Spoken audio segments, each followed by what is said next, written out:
Welcome to No Filter. I'm Mia Friedman. You're 24 years old. You're on holidays with your mates in Bali and you catch a cold. It's nothing to write home about. Probably just a bug that was going around. No big deal. But then you get home and you've still got this cold. You can't shake it. So you go to the doctor and they tell you you've actually got pneumonia. So you take the drugs and you hope you get better. 4 months later, you collapse. You go to hospital and you are told that at 24 you have heart failure and that you will need a heart transplant. It sounds like the plot out of a Hollywood film, but for Gold Coast model Bec Craven, it quickly became her reality. So how do you make sense of that? How do you, at such a young age, come to terms with the fact that for you to live, someone else has to die? It's a conversation 1,400 Australians across the country are having right now. They're having it at any one time as they all wait for an organ transplant. Here's Bec Craven's story. Bec, this story starts with a holiday in Bali. It does. Just like Chappelle Corby, but I don't know whether to say better or worse. Yeah. But your holiday, it wasn't your first time to Bali. No. It was 2013, and tell me what happened. So I had been there a few times, and Bali was just one of those places that everyone goes, like it's like another Australia really, so all your friends are there. I was there for a month and I just got the flu and I didn't think too much about it. I just kept partying. What did it feel like? It was just, cold, cough, sore throat, runny nose. Standard cold, yeah. How old were you when you were? I was 23 when I was in Bali. Okay, so then you came home, still had a cold? Still had the flu? Yes, I still had it and went straight to the doctor like I do every other time I've been to Bali. You just get the checkup, make sure you're all good. And he was a little bit concerned this time after this trip. Why? He could hear crackling in my lungs and he was a bit concerned that there might be maybe pneumonia there. So we had x-rays and CT and there was fluid in my lungs. So he treated me with the right medications for pneumonia, but it didn't go away. So you'd been sick for what, 3 or 4 months by this time? 4 months, yeah. And over the 4 months, I'd presented myself 3 times to emergency with not being able to breathe, lethargic. I'd put weight on as well. I was coughing, I still kind of had the flu, but every time they did x-rays, it just looked like pneumonia because of the fluid. And what made you go to hospital? Like, what was it that was feeling so bad? Did you have raging fevers? Could you not get your breath? I couldn't get my breath. So I could not walk like 50 meters in front of me without feeling like I'm going to collapse. I could not breathe at all.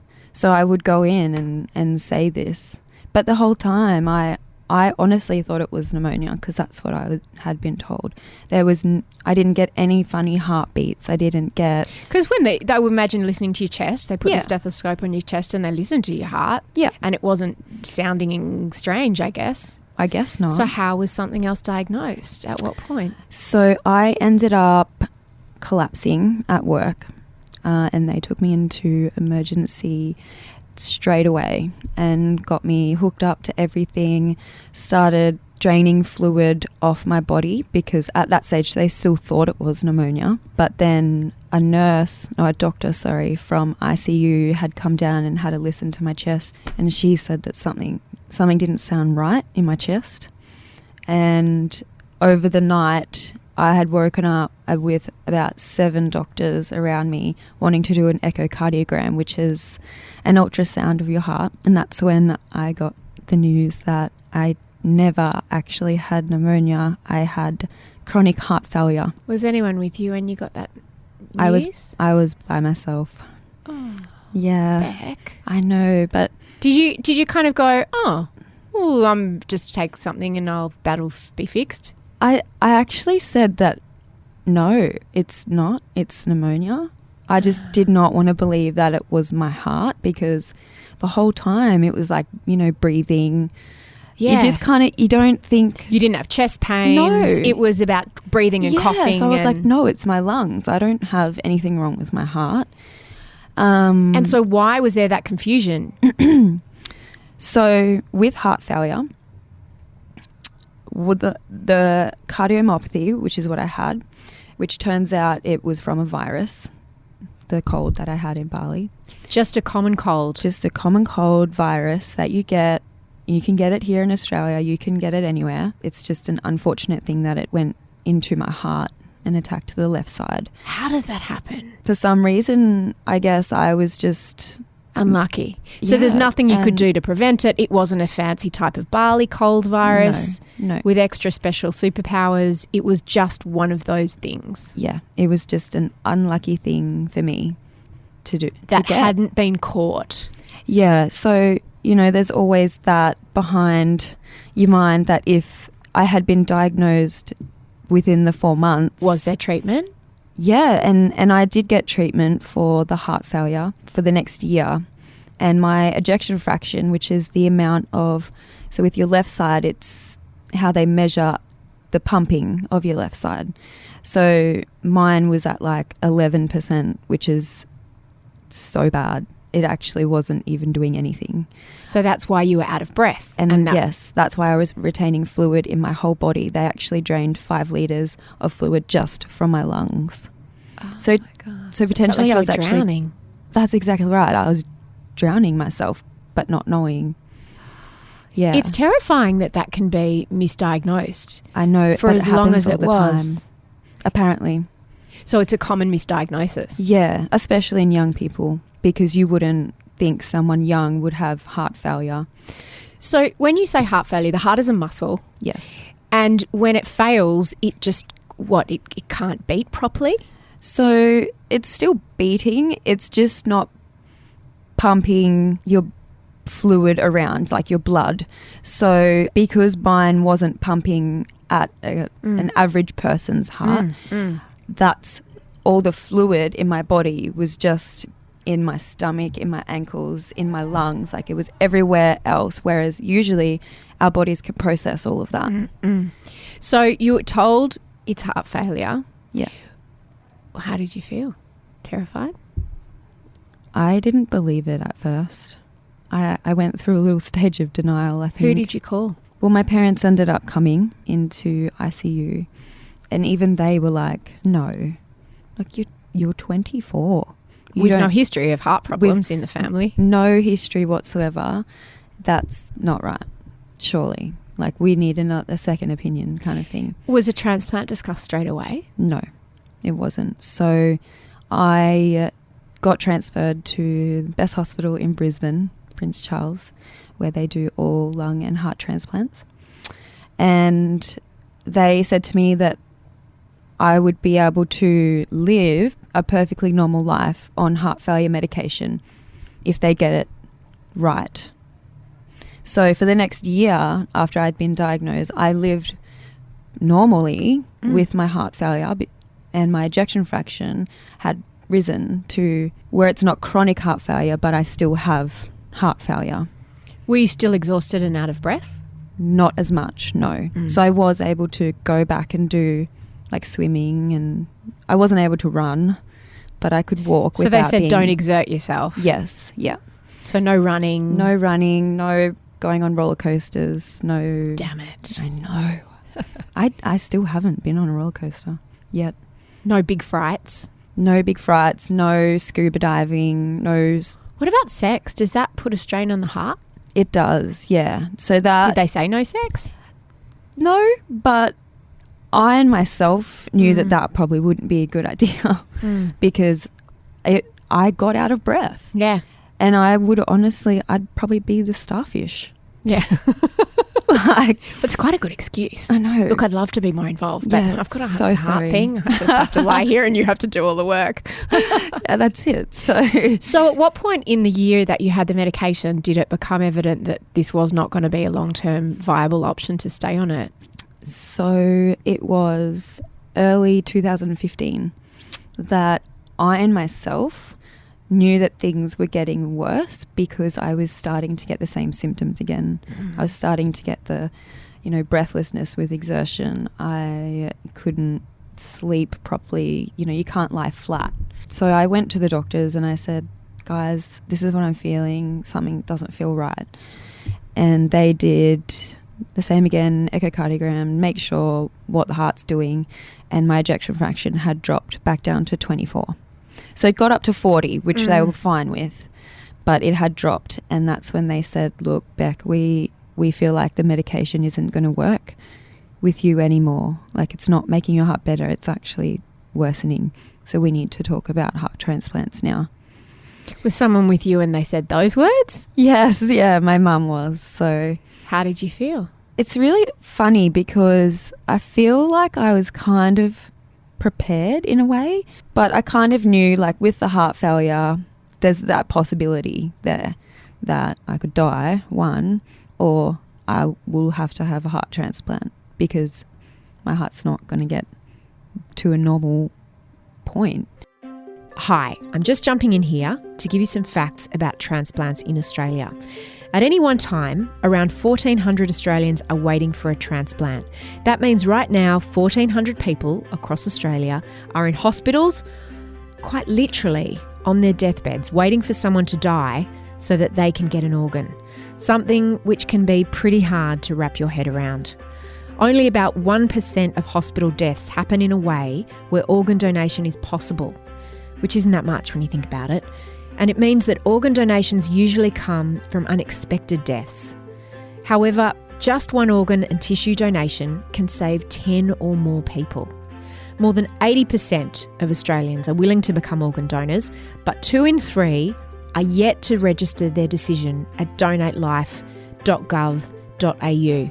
Please be one of them. And more importantly, please discuss with your family, your friends, your partner, whoever's closest to you, your thoughts about organ donation, because if that awful time comes, and God willing it won't, they are the ones that are going to have to make the decision on your behalf. It's not enough just to register. That's important, and that's a way for them to know your wishes, but you really do need them to know your wishes out of your own mouth, because they can overturn it, and we really, really don't want that to happen. Back to Bec and how she dealt with the news that she needed a heart transplant. What's the process of going on the heart transplant list? It sounds hugely dramatic. It is. It's a long, long process. Is it kind of mundane though, or is it as a heart transplant sounds like, you know, or is it just you've got to fill out a lot of paperwork and do a lot of tests and do a lot of waiting? It's literally just a lot of tests, and there isn't actually that much paperwork, to be honest. You just turn I think there's just one piece of paper that said heart transplant, and you sign it. You sign it. I'm not even joking. I think that's actually what happened. Well, that's it was good, mainly because more we don't want tests. you just stuffing around, wasting time filling out forms. I That's know, good to know. and It's on efficient. I know, and it's just one of those forms that you don't read it. No, you assume It just that says heart transplant at the top, and then you sign.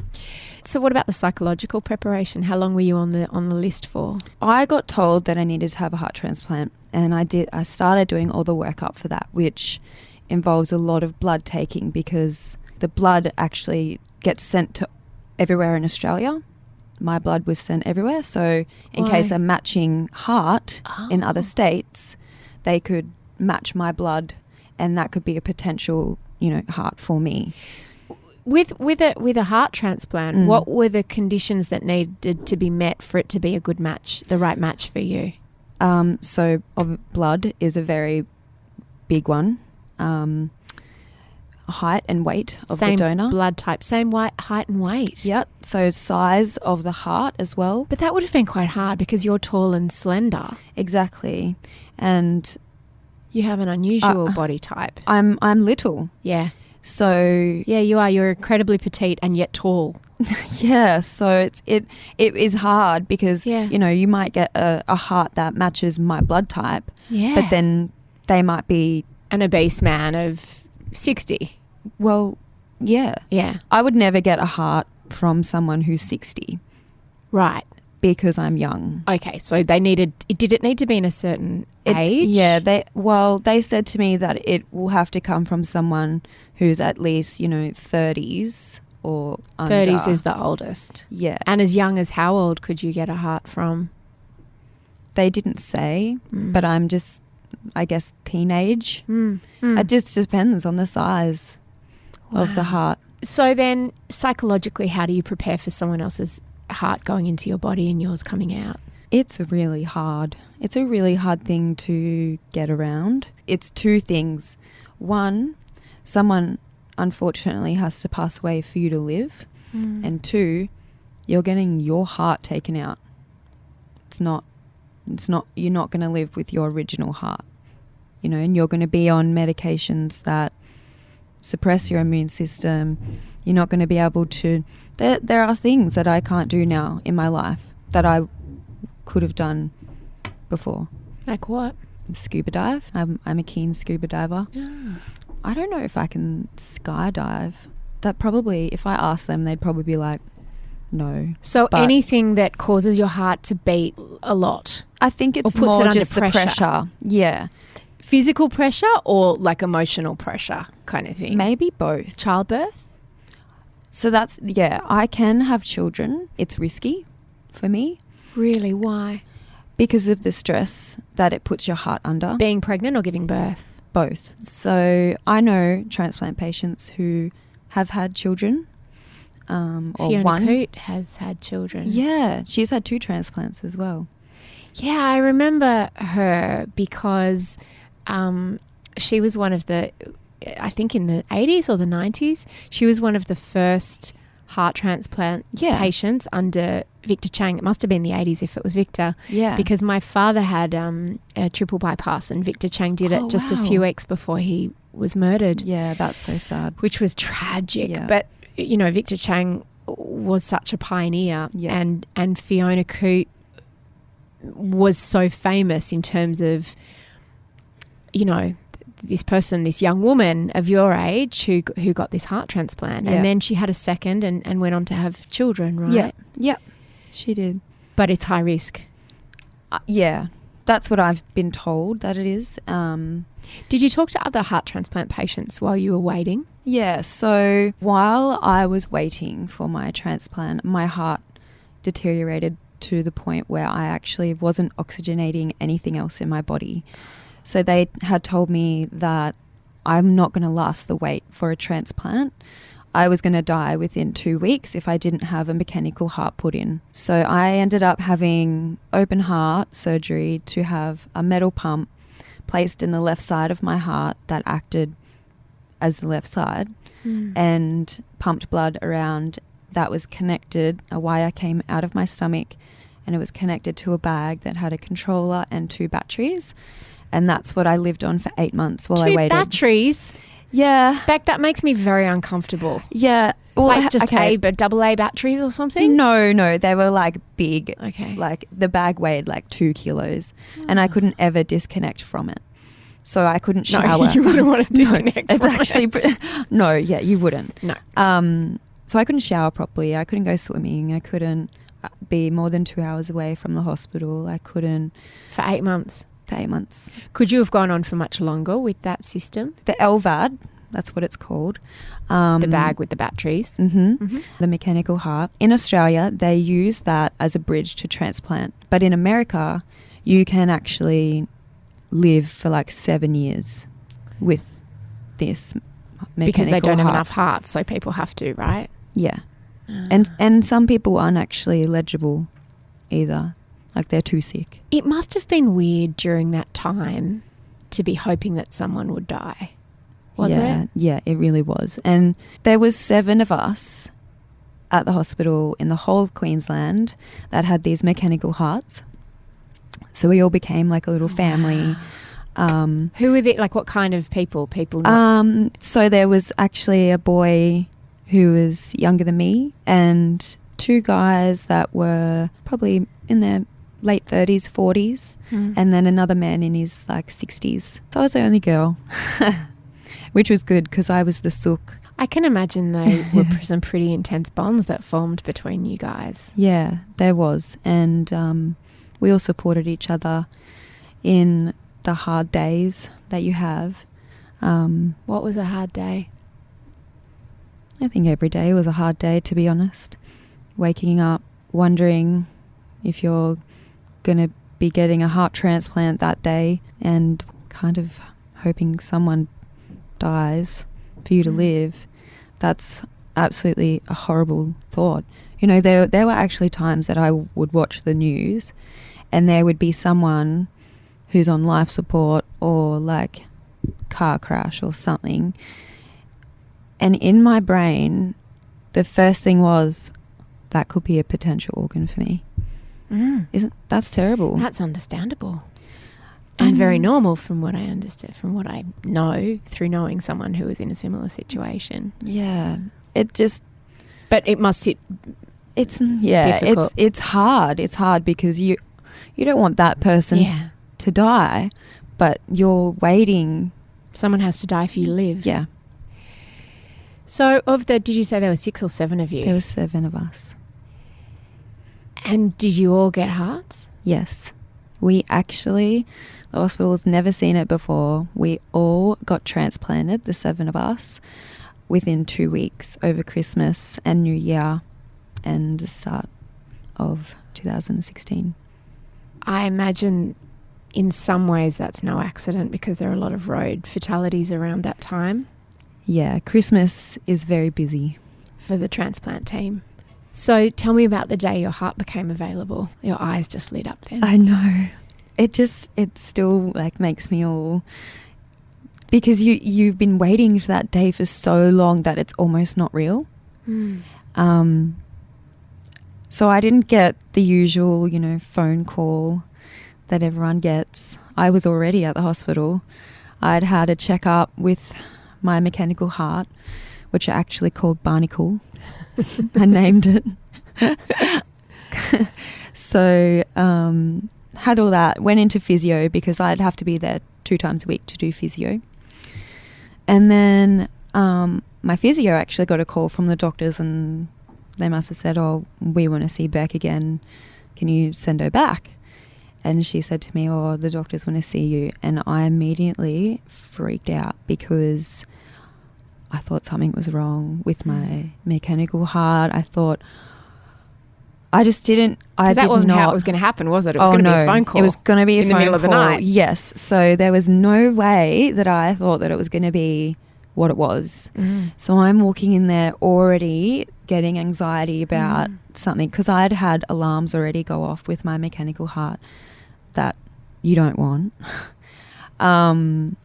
Anyway, so I walked in and the doctor was sitting there and it was all quiet and I was just, like little scaredy cat sitting there, and he goes, "Okay, Bec, we've brought you in today because we may have found a potential heart for you." And I literally just looked at him and I'm like, "I'm sorry, what?" And he's like, "We may have found a potential heart for you." And I just a lot of qualifiers in there. Bawling my eyes out. He goes, "It's not, set in stone yet. Everything so far is matching. Yeah. But there's lots." Are there a lot of points at which it can fall apart? Yes, there is. So they do tell you to prepare yourself for times where you might get a call because things are matching and then something might not match and it's called off. So, you can't get too excited that you're going to be having this transplant when you might not be, and you might have to go home and wait about again. A roller coaster, the one that you're not allowed to go on, but still can experience without even going on. That's the one I was allowed to go on. That's the one I had to be on. So, they took me straight up to the ward, and so it's not even go home, pack a bag. It's like we're on. We're taking you upstairs. Was it in Queensland, the heart? That's where I got the transplant. I don't know where the heart came from. They don't tell you. They tell you nothing. They don't tell you anything. So it's you all must have confidential. scoured the news in the time since then to try to work out who it was. You know what? I actually haven't. I know. I should. No, I haven't. But a lot of friends have said, "We think it's this person, and we think it's this person." But CSI Heart. Yeah, a lot of people have been digging, but you don't feel the need to know. I want to find out in my own way. Yeah. because I can write them a letter and they can respond if they choose to. The family, you can write a letter to them. Yeah. So... Oh, what do you say? Have you written that letter? You know, I was actually just talking about this and it's so Because I should hard. say our producer on No Filter, Eliza Ratliff, her father had a transplant, and we all rode the wave with her in here, the roller coaster that you talk about, when we thought that an organ was available and then it wasn't, and then it was and then it wasn't. Yeah. And they did a similar thing. You know, she and her mum went sort of looking in a way and tried to work out who it was. Yeah. Have you written the letter? I've started. What do you say, That, man? I know, that's the thing. I'm very like, you know, person. I'm not very good at writing my words. So I feel like a letter for me is not enough. Because ultimately, with organ donation, no matter how you make your wishes known, it's still up to your family and your next of kin to give that final okay. Yeah, that's right. And so it's still an opt-in, not an opt-out system. It is. Yeah. It is. And, you know... So you do owe everything to that family as well as the person. You do. Yeah. So I actually did recently, I spoke at the Gold Coast Donate Life Remembrance Day, and that was so rewarding for me because I got to talk to families who have donated loved ones, and you know, just to know their side of the story as well. Yeah. It was emotional. It was very emotional to know what they have to go through while I'm on the other side waiting for an organ, and then go through that side of it as well. But it's your family that decide, and that must be the most hardest decision to make at that time because, you know... And at Christmas. Oh, yeah, at Christmas and New Year and the deaths of organ donors are usually quite sudden and unexpected, I would imagine. So either their brain dead. They physically cannot live without being on life support. So knowing that the happiest day of your life is the saddest of someone else's must have been hard to... Yeah, and that's why I haven't written the letter yet. Yeah. Because I'm very respectful, and I didn't want to write it straight away and be like, hey guys, this is me, and thank you, when they're mourning a loss of a loved one. So I've left it for a little while so they have their time to grieve, and then I can write the letter, and then hopefully they'll read it with, you know, joy and think about, you know, someone. Because I always think about that I'm living for two people. No pressure. I know. Do you ever feel it and imagine whose it was? Yeah, I do. Who's the person in your head? Okay, so I feel like it was a young person. I feel like it was a girl. And that's only because I don't think that I would fit a male person around my age, but you never know. I think she was into like rap music, only because I listen to rap music now, and I never listened to rap. Like full on, like, yeah. Really into it. Yeah. Anything else that's different? Tastes have changed? Don't really like meat anymore. Maybe she was a vegetarian. Maybe. Yeah. And I feel like she was a very introverted person. I'm very much of like a homebody now. Whereas I'm still social. Like I love being social as well, but I love being at home. And I think she read books too, because I didn't really read books before. I tried to read Harry Potter once and that didn't work.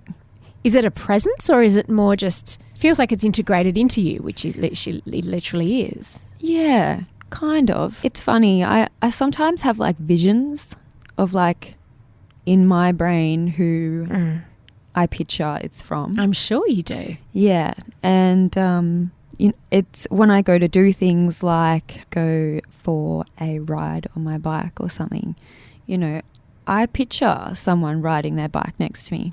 I picture her, you know, being happy and loving life, because that's what I'm doing. For both of you? Yeah. And what's recovery been like? For the first few months, it was extremely hard because I had a lot of complications within the surgery that then led on afterwards with my recovery. So my kidneys shut off during surgery, so I had to have dialysis for the next month and a half. I had ulcers all in my esophagus as well from a medication that didn't agree with me. So I had burning pretty much in there. And because my kidneys weren't working, I was fluid overloaded again. So I couldn't really move. How long were you in hospital for? A month and a half. Which doesn't seem all that long. Almost 2 months. Given that you had like a new heart. Like that seems fairly major, I would have thought. Yeah.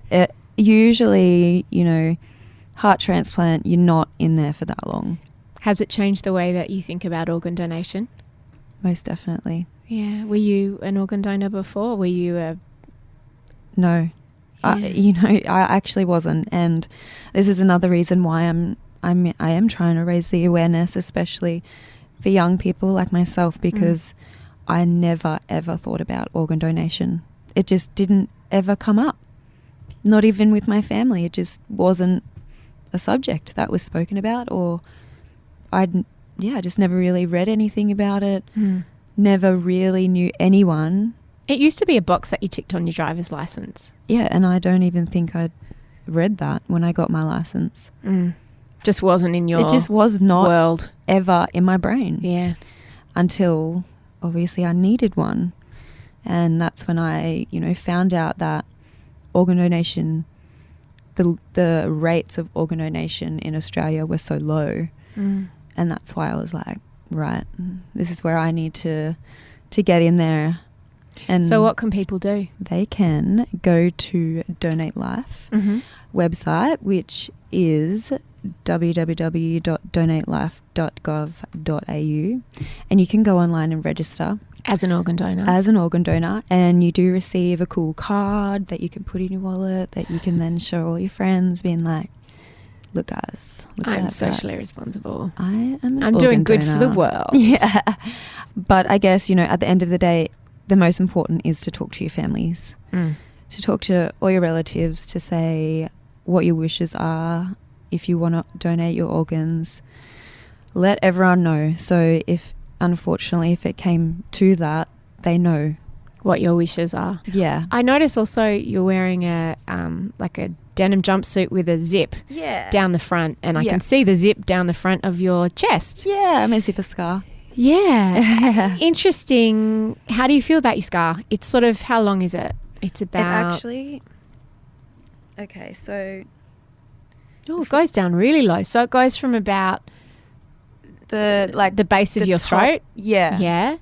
All the way down to underneath where your rib cage finishes. Well, rib cage is here, so it's almost to my belly button. Yeah, so it's like 40 centimetres or so. Yeah, so because I've had the 2 open hearts. Yeah. Hope they went on the same scar. Well, they did, but I don't know what happened with the second one, but the first one is just to the bottom of your rib cage, my rib cage, which is what I had for my mechanical heart. Yeah.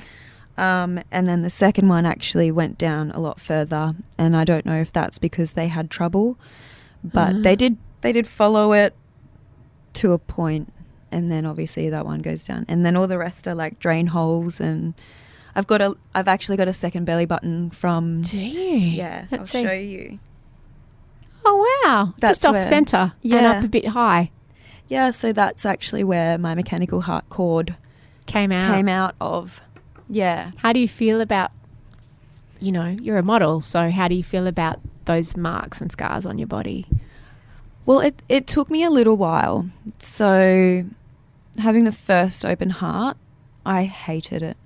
I absolutely hated my scar. I told the nurses to put bandages over it. I didn't want to look at it. It just... that was probably the one thing that I was more scared about, which is funny because I'm having a mechanical heart put in and I'm more worried about the scar. Anyway, but after a few months of having it and, you know, looking at myself in the mirror, I was like, hang on, this is cool. Like, I'm different now. And I just started, like, I wasn't going to change what I wore to Good cover it conversation up. starter. Oh, yeah. A lot of people do. A lot of people are like, oh, what's that? What's that on your chest? I'm like, oh, I just had a heart transplant. And they're like, what? I'm like, yeah, I just say it like willy-nilly now, like it's nothing. Be good on the Tinder profile. It would actually. Could wouldn't stand it? out, yeah. Heart transplant / cardiologist. Exactly. Because I'm like the cardiologist now through my friends. Really, they call They're you the like, cardiologist? Yeah, they're like, you could actually be a doctor. I'm like, You do know all the lingo. Hey, Bec, thank you so much. I'm so thrilled for you, and that something so good came of your donor's enormous gift. selfless act. Yeah. Definitely. And no, I'm so thankful that you asked me on today because organ donation is so important. It's a conversation that everyone should have. Thanks so much for listening to this episode of No Filter. If you have been inspired by Bec's story and want to register yourself so that you can help someone else, head to donatelife.gov.au, and that's where you can register what organs you would be prepared to donate. The Australian Organ Donor Register is the only national register to record your decision to become an organ and tissue donor. It used to be something that you could do when you applied for a driver's license. That is no longer the case. So it's really important that you go to donatelife.gov.au and register. The other really important thing to do, as I mentioned earlier, is to mention this, the fact that you are registering, to your family and your friends, whoever's closest to you, your next of kin, if you like, so that if that awful time comes and they are approached by an organ donation team to make that difficult decision, they are very clear on what you would have wanted. This sounds funny to say you can buy my book, Work-Strife Balance. That's what's next in my script. But, you know, after the organ donation, that just sounds a little bit cheesy and a little bit desperate, a little bit needy. You can buy my book though. It's called Work-Strife Balance. You can buy it in the iBook store at apple.co/mamamia. You can also buy it from Booktopia. And at that apple.co/mamamia, you can also subscribe to all our other shows in one place. But of course, downloading the Mamma Mia podcast app makes that even easier. You can get that from the App Store. If you want all of our podcasts in one place, it's the best way to do it, and it's pink. If you have a long drive coming up, if you are bored of the radio, if you've got a cake to bake, a house to clean, you know, anything to do, a walk to go on, a run on the treadmill to have, you might want to listen to some more episodes of No Filter. You can find in our feed, if you scroll back, interviews that I've done with Michelle Bridges, Julia Morris. God, Julia Morris was funny. She told me about, this sounds not funny, but she told me about when her husband was diagnosed with breast cancer. It's the most extraordinary story, but of course the way she tells it is really funny because she'd had Botox just the day before. So when the news was being delivered to her, everyone was saying, "You're coping with it really well." And she was like, "No, I've just had Botox and I can't move my face." That's just one of my favourite interviews. Also, Gloria Steinem, Sarah Ferguson, who is very different from how you see her on Four Corners. She's a lot of fun and just fascinating. Liesl Jones, Sam Frost, Tracy Bevan, Shannon Garner, who is a surrogate and tells an amazing story about what that's like.